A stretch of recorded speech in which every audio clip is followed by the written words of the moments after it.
매월 한국은행이 통화 및 유동성 이런 걸 발표할 때마다 여러분이 이런 기초 지식을 가지고 유동성이 증가했느냐 감소했느냐, 특히 증가했느냐 감소했느냐 이거에 따라 가지고 주가하고 부동산 가격이 같은 방향으로 움직이니까요. 매월 한 번씩 꼭 살펴보시는 게 좋을 것 같습니다.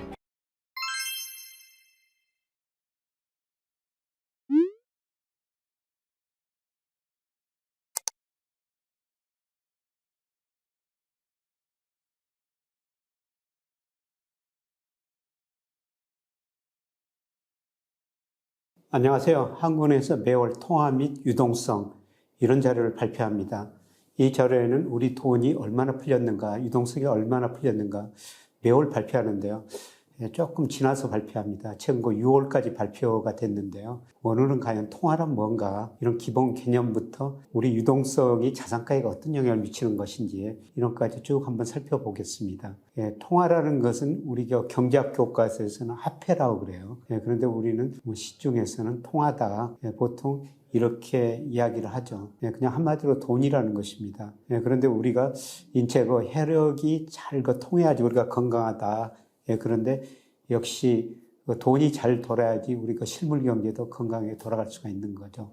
돈의 기능은 여러분도 잘 아시죠? 교환의 매개입니다. 우리가 뭘 사고 팔 때 돈을 가지고 사고 팔지 않습니까? 그 다음에 가치의 저장 기능, 가치의 척도 이런 게 돈이 화폐다, 통화다 이렇게 정의를 하고 있습니다. 그런데 한국은행에서 돈이 많이 풀렸는지 적게 풀렸는지 이걸 알아야 되지 않겠어요? 그래서 통화지표라는 것을 작성합니다. 그래서 통화지표라는 것은 유동성에 따라서 분류해요. 유동성이라는 것은 현금할 수 있는 능력 이렇게 정의하시면 됩니다. 그래서 한국에서 M1, M2, LF, 그 다음에 L 이런 걸로 구분하는데요. M1이라는 것은 협의통화라고 그러는데 한마디로 유동성이 굉장히 높은 통화입니다. 대표적으로 현금통화죠. 현금통화는 그 자체, 유동성 그 자체제가 아닙니까? 그 다음에 요구불 예금이라고 했어요. 우리가 은행에다 예금하면은 보통 여러분이 아마 요구불 예금으로 하실 거예요. 이자는 거의 없습니다. 그런데도 불구하고 언제든지 은행에 맡겼다가 찾을 수 있는 돈, 이런 것들을 요구불 예금이라고 합니다. 그 다음에 수시 입출금식 저축성 예금이라는 게 있어요. 이것도 요구불 예금이랑 비슷합니다만은 이자는 요구불 예금보다 조금 더 높습니다. 이것도 언제든지 은행에 맡겼다가 우리가 찾았을 수가 있는 거죠. 그래서 M1이라는 것은 굉장히 유동성이 높은 통화라고 볼 수가 있습니다. 그 다음에 M2라고 있는데요. M2는 M1에다가 조금 유동성이 적은 통화 이런 것까지 포함하고 있습니다. 그래서 M2에는 2년 미만 정기 예적금이 들어가는데요. 우리가 2년 만기 은행 예금을 들었을 때 2년 전에 찾으면 어떻습니까? 약정한 이자 받을 수가 없죠. 2년 만기 돼야지 약정한 이자를 받을 수가 있습니다. 그래서 이런 의미에서 유동성이 다소 떨어진다. 이런 것들이 M2에 들어갑니다.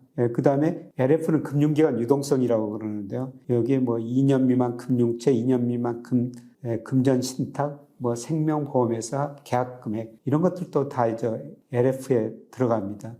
그리고 진짜 강의 유동성이 L이라고 그러는데요. 이거는 웬만한 채권, 국채, 지방채 이런 것까지 포함한 게 L이라고 그럽니다. 그러면 이런 것들을 우리가 규모가 얼마가 되느냐 이걸 좀 봐셔야 되는데요. 우리가 앞서 제가 번원통화는 설명 안 했습니다만 번원통화는 한국은행이 찍어낸 돈하고요. 지불준비금의 합계라고 생각하시면 됩니다. 지불준비금이라는 게 뭐냐면요. 예를 들어서 우리가 어떤 은행에 예금을 1억 원 했다.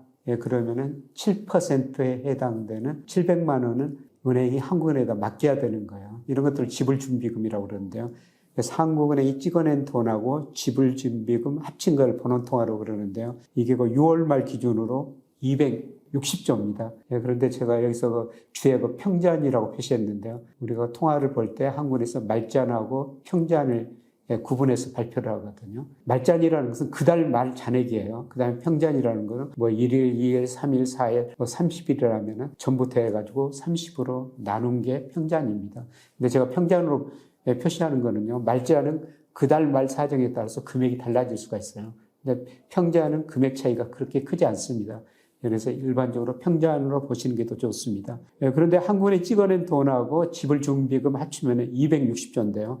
그런데 M1은 1192조, M2는 3810조, LF 5223조, L 6,633조가 됐죠. 한군이 찍어낸 돈은 뭐 260조, 지불 준비금은 260조밖에 안 되는데요. 이게 M2로 구하면 3,810조가 됐다는 겁니다.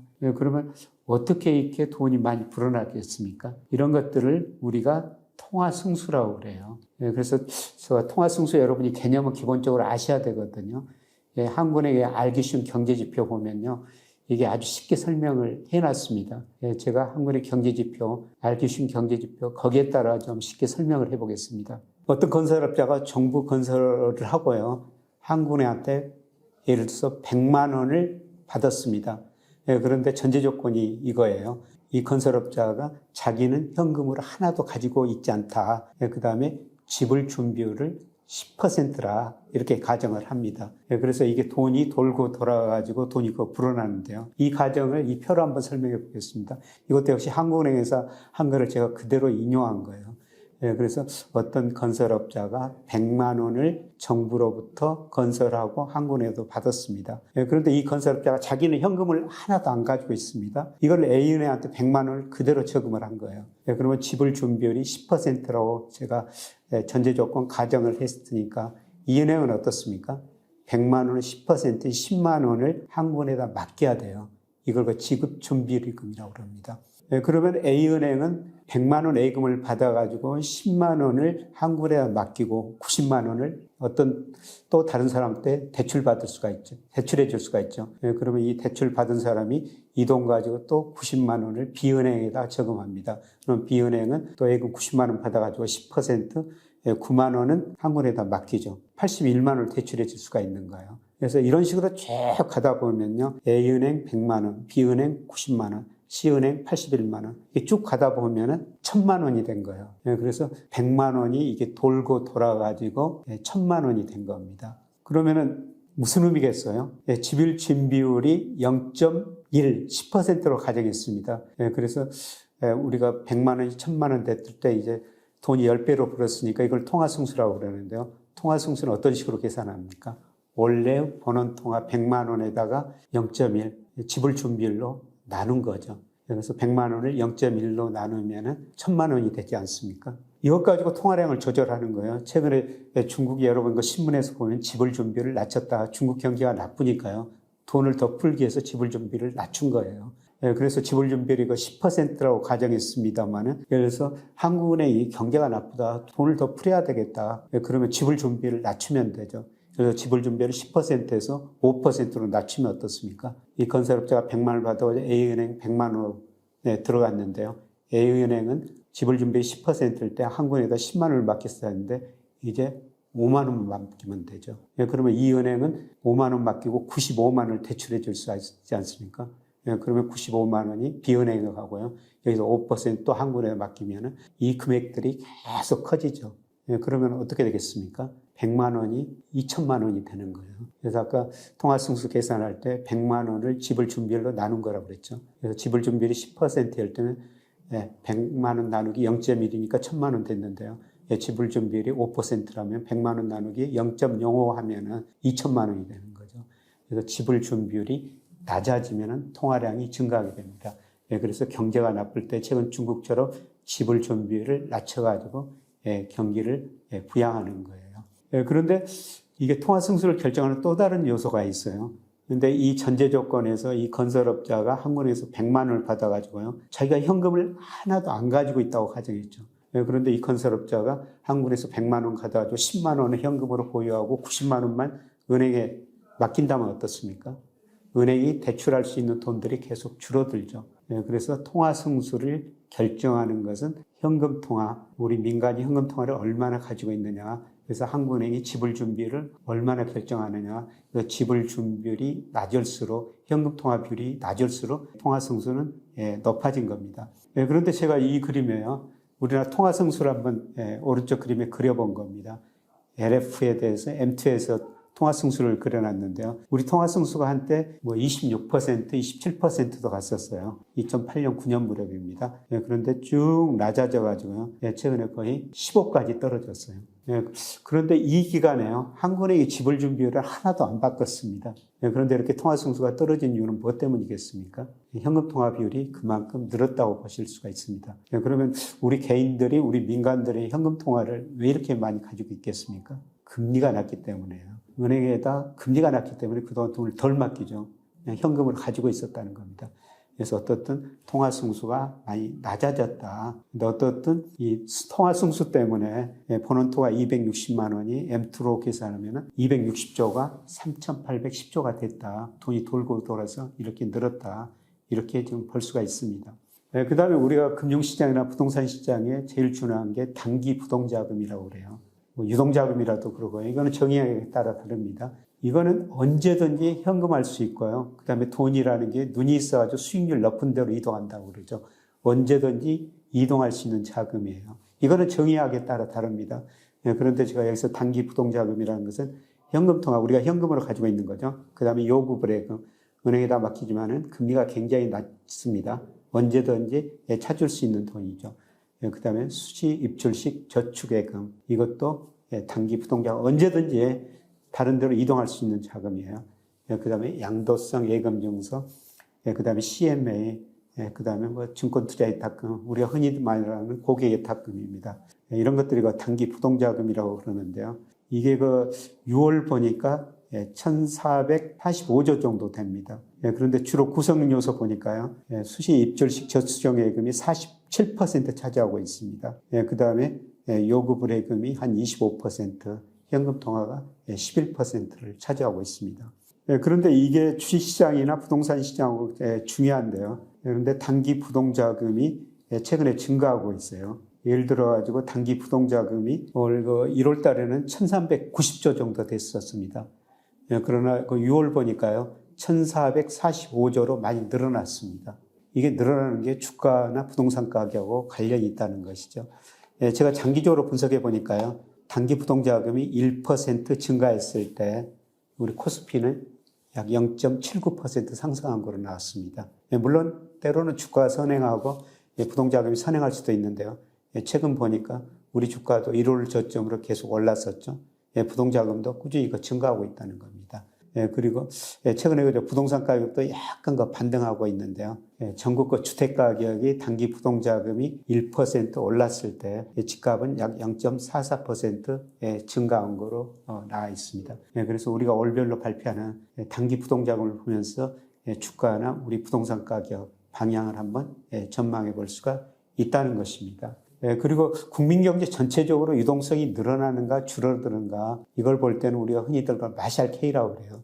마샬 K라는 것은 앞서 말씀드린 통화지표 가운데 M2를 명목 GDP로 나눈 겁니다. 실물에 비해서 돈이 늘어났느냐 줄어들었느냐, 이걸 나타낸 지표죠. 장기적으로는 주가도 여기하고 방향을 같이 하고 있습니다. 그래서 제가 우리나라가 마샬 K하고 우리 코스피하고 상관계수를 구해보니까 0.84로 상당히 높게 나오고 있습니다. 최근에 마샬 K는 조금 줄어든 모습을 보이고 있어요. 한국은행이 그동안 금리 인상했고, 그 다음에 금융 불균형을 해소하기 위해서 통화를 좀 긴축적으로 운영했지 않습니까? 금융 불균형이 뭡니까? 우리가 코로나 때문에 경기가 나빠지니까 한국은행이 금리를 0.5% 낮추고 돈을 많이 풀었거든요. 그러다 보니까 부채, 특히 가계부채가 많이 늘었고, 집값, 특히 부동산 가격이 많이 올랐다는 겁니다. 이런 것들과 금융 불균형이라고 그러는데, 이런 금융 불균형을 해소하기 위해서 그동안 한국은행이 금리를 0.5에서 3.5%까지 올렸고, 통화 증가율, M2 증가율이 최근에 2%로 많이 떨어졌습니다. 실물에 비해서 다소 돈 공급이 줄어들었는데요. 그럼에도 최근에 주가는 오른 거는 전체적으로 유동성은 축소됐지만은 유동성 중에서도 단기 부동자금, 이거는 증가하고 있다는 겁니다. 이게 주가 상승의 한 요인이 됐다는 것이죠. 이거는 미국도 마찬가지예요.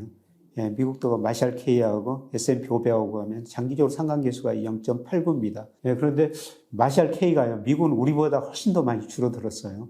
그런데 미국 주가가 많이 오르는 것은 미국 주가가 조금 이런 것에 비해서 가대평가되지 않느냐. 그래서 제가 최근에 여러 가지 경제 지표로 보면서 미국 주가는 좀 가대평가됐습니다. 좀 조정을 거칠 수 있습니다. 말씀을 드리는데요. 근데 미국도 단기 부동자금 계산해 보더라도 미국 주가는 좀 가대평가됐다. 이렇게 볼 수가 있습니다. 단기 부동자금이 주식에 중요하다고 말씀을 드렸는데요. 이것보다 좀 더 좁은 의미의 증시 주변 자금이라고 그러면요. 고객예탁금이에요. 고객예탁금은 즉시가 주식을 사려고 늘 대기하는 자금이죠. 이게 최근에 52조 안팎까지 작년 말에 비해서 늘었고요.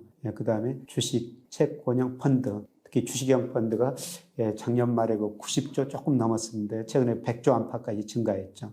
최근에 MMF가 작년 말보다 한 40조 이상 증가했어요. MMF란 자금도 정말 단기 자금이거든요. 이게 주식시장이 좋다면 주식시장으로 이동할 수 있고, 그 다음에 부동산 시장이 좋다면 기대가 된다면 부동산 시장으로 이동할 수 있는 자금이죠. 그런데 이런 자금도 최근에 증가하면서 주식시장하고 같은 방향으로 움직이고 있습니다. 물론 모든 경제 변수의 주가가 좀 선행하기는 합니다만 이런 유동성을 보면서 우리가 주식이나 부동산 가격도 한번 전망해 볼 수가 있다는 것입니다. 그래서 매월 한국은행이 통화및 유동성 이런 걸 발표하는데요.